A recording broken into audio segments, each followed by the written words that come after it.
Hello, I'm Jeffrey Mishlove, host of Thinking Aloud. Our topic today is the Sanskrit tradition. My guest is Dr. Dean Brown, a theoretical physicist, Sanskrit scholar, entrepreneur, and translator of the Upanishads and the Yoga Sutras. Welcome, Dean. I'm very glad to be here. It's a pleasure to be with you. You know, I think many people who speak English don't realize that our own language, as well as most Western languages, have their origins in what is sometimes called the Proto-Indo-European language, which is really the same language from which Sanskrit and the Hindu traditions are derived. Yes, English, Russian, Icelandic, French, Greek are all dialects of a mother tongue that's spoken very widely in India and many parts of the world. We think of ourselves as being Western, and we think of India and its culture as being Eastern, but actually they have not only a common linguistic origin, but a common cultural basis as well. Yes, common thought. If we divide East and West, I would put the boundary between India and China, perhaps. But India is Western, by my way of thinking. Well, and Buddhism, which was born in India and then moved to China, bridges that gap as well. So Buddhism is the West that went to the East. There we have an example of how we're much more intimately related to Eastern culture than we think, and many, many, many words in the English language have Sanskrit origins, or origins that are traceable to the Sanskrit tradition in the earlier Proto-Indo-European language. Oh yes, most of the words in English, say, go back either through the Teutonic Northern European Icelandic route to the Sanskrit or the Vedic, and then through the Mediterranean route, the Romance route. Now we think of Sanskrit as a language of mysticism, the language of the Bhagavad Gita, of the Yoga Sutras, of the Vedas, the language in which there's the great equation, Atman equals Brahman. Let's start there. Maybe we can you could elaborate on that. Well, Sanskrit's an artificial language spoken in the wisdom traditions and in the great hymns. The language spoken in the street in ancient times would be called Vedic. Vedic is a vernacular, and Sanskrit is a synthetic language. Just like the Latin that Julius Caesar spoke would be vernacular, but the Latin that we have in medicine and law and botany and the church is not the street language. So Sanskrit was a formal language used by the priests and by the philosophers of ancient times. Yes. And it is very beautiful, but it wouldn't give you much of an idea of what's actually spoken in the bazaar. But there's a lot of abstractions that we find in Sanskrit that have permeated our modern idiom. Concepts like karma, concepts like Brahma. Yes, that's why we think of Sanskrit as a scientific language. Mm-hmm. The terms in Sanskrit are so precise that they're used in the street today in California, for instance, because the English equivalents don't exist. There are many, many words in Sanskrit that describe states of consciousness. States of consciousness, thinking, mentality. There are other languages that have feelings in them, but Sanskrit has precision for thought and consciousness. And metaphysics. And metaphysics, yes. And cosmology. Itself. Now, you've translated the Upanishads, very ancient and revered sacred texts. You have described to me how these texts are really to be chanted. They're like poetry in a way, and yet they have a precision to them. Could you read one of those? Yes, there are a couple hundred Upanishads known today, and when the rishis, the teachers, started teaching the Upanishads to the Western scholars a couple hundred years ago or 150 years ago. They were very open in chanting them at first, and then they realized that if they're written down, they lose some of the power. So only about 100 of them have been written, and the rest are still in the verbal tradition. Orally Oral transmitted, tradition, memorized. which is the origin of all wisdom, is in the oral tradition. But to give you an idea of some of the melody in these documents, I've picked the beginning of the Isha Vashapanishad, which goes like this. Om, The sound of the universe. the sound of the universe, from which we get our modern word of human, Om. Humble. Full that. Full this. From the full, everything has come out. Having taken everything out of it, the full alone remains. Om Shanti Shanti Shanti. Peace. In the world whatsoever changeful is, all this with the Lord should be enveloped. By that renunciation, support yourself. Do not covet the wealth of anyone. Only for performing good deeds should one desire to live 100 years. Only thus and in no other way will your work not have stains. It actually is in some ways reminiscent of the Old Testament.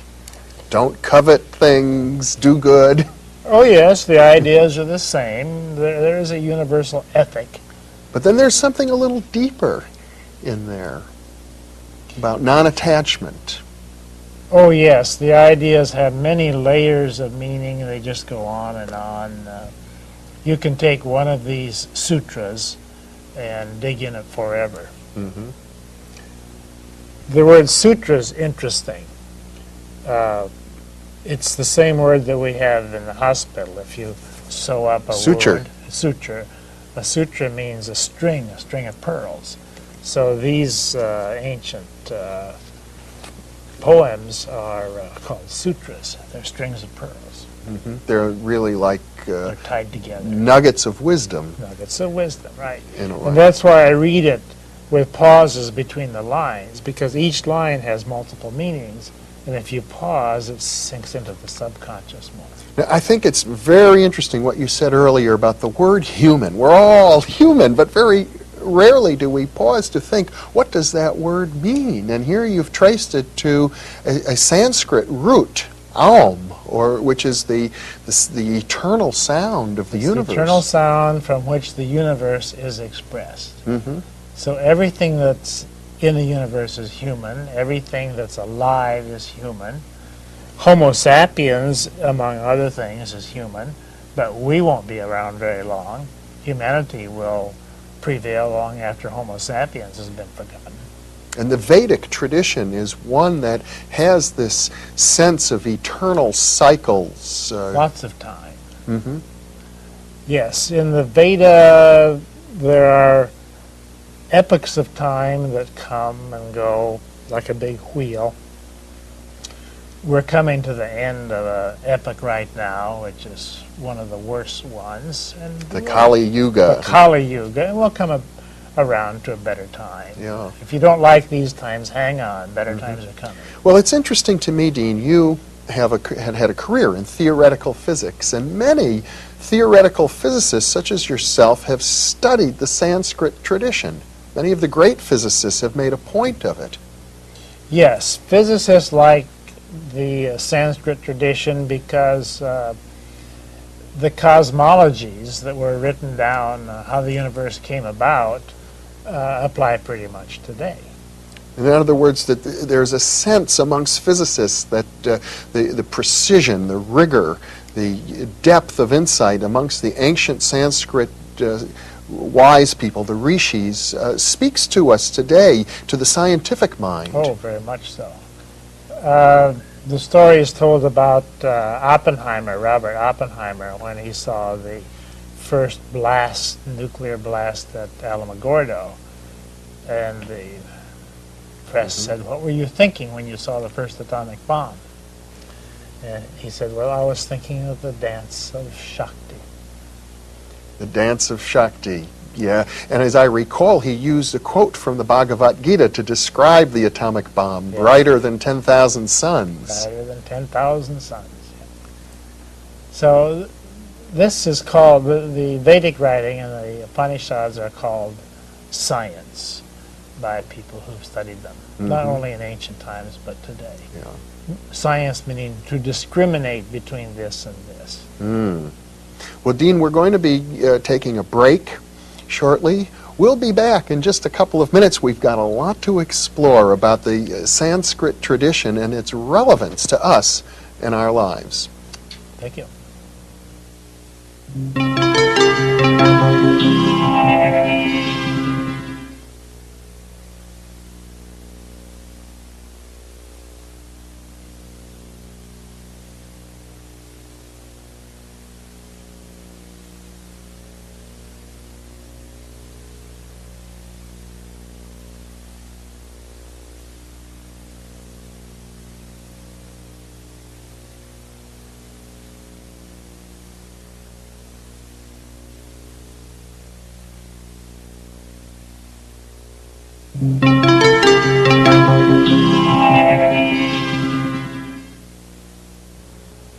Welcome back to Thinking Aloud. I'm your host, Jeffrey Mishlove.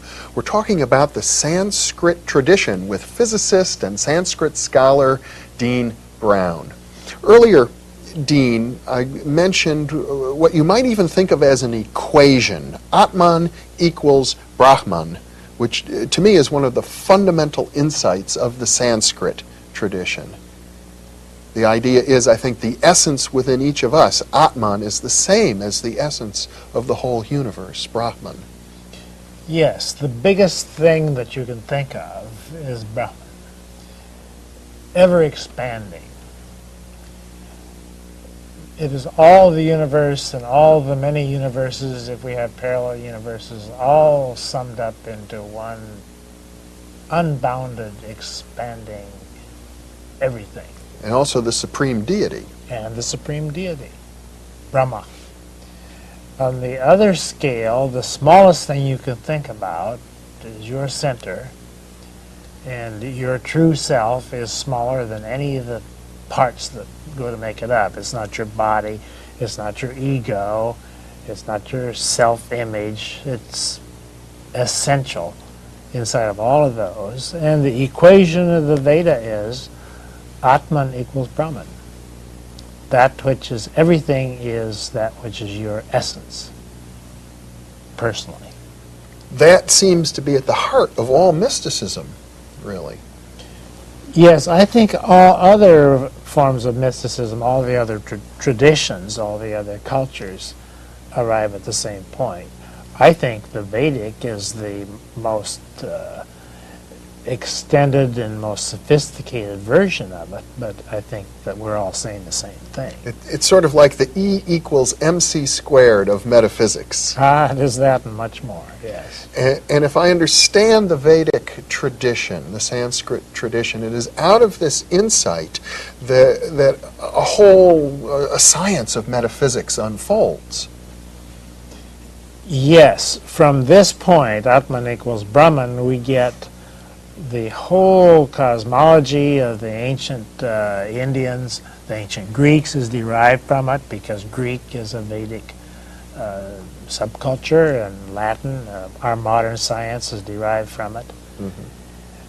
All of that comes in its many forms down to us in the modern form of Advaita, Vedanta. Vedanta means the fulfillment of the Vedas. Veda means wisdom. And Advaita means not two. That which is the biggest is not different from that which is the smallest. So when we think of Hindu culture, for example, as being polytheistic, and we don't understand this Advaita tradition, we're missing something very important about the way they understand their relationship to their deities. Yes, indeed. The Vedic tradition, the Vedic wisdom is so extensive that when a person comes to it, he brings himself to it first. So the first thing one finds in the Veda is himself. And his polytheism, as it goes deeper and deeper into it, becomes a monotheism, and beyond a monotheism. Even monotheism is not essential enough, not subtle enough to get the idea that you ultimately find in the Veda. Yeah.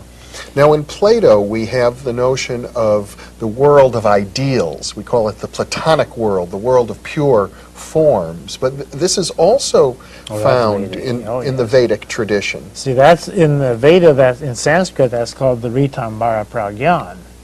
Ritam is where we get our word right.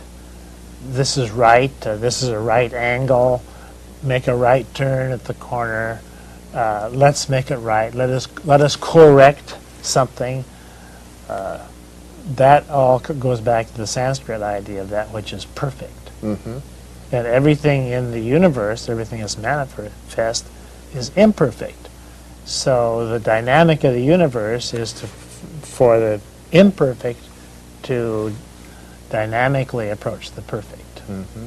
And the metaphysics, the practical aspect, as I understand it, of the Vedic metaphysics is that through disciplines, through meditation, through centering oneself, we are able to apprehend that Ritambara world, that perfection, and then we can bring it into manifestation in our lives. Yes, by keeping your eye on the perfect and letting your feet find the way in nature, we bring about the expression of perfection in the manifest. Mm-hmm. And so the word mn, the Sanskrit root man, mankind, mind, mental, manifest, manual, are all part of our word human, mean manifest the ideal. Mm-hmm. So the word human combines that sense of aum, the sound of the universe, with the idea of manual, taking action, using your hands, being here and now in the world. Yes. And even the word action comes from the Sanskrit idea of prakriti. To act comes from prakriti, and prakriti is their word for nature, practical. Mm. Practical is in contrast to theoretical. We have theory and praxis.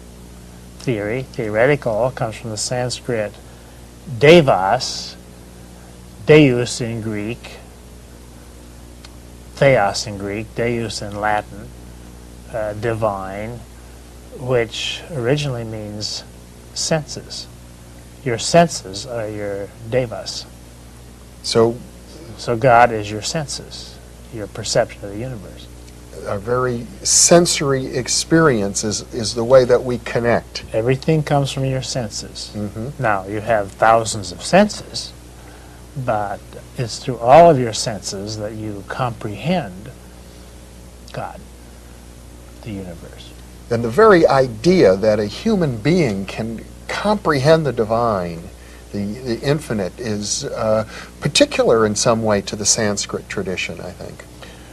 Yes, indeed. And to comprehend the divine, which is to say everything, one comprehends oneself, one's Atman.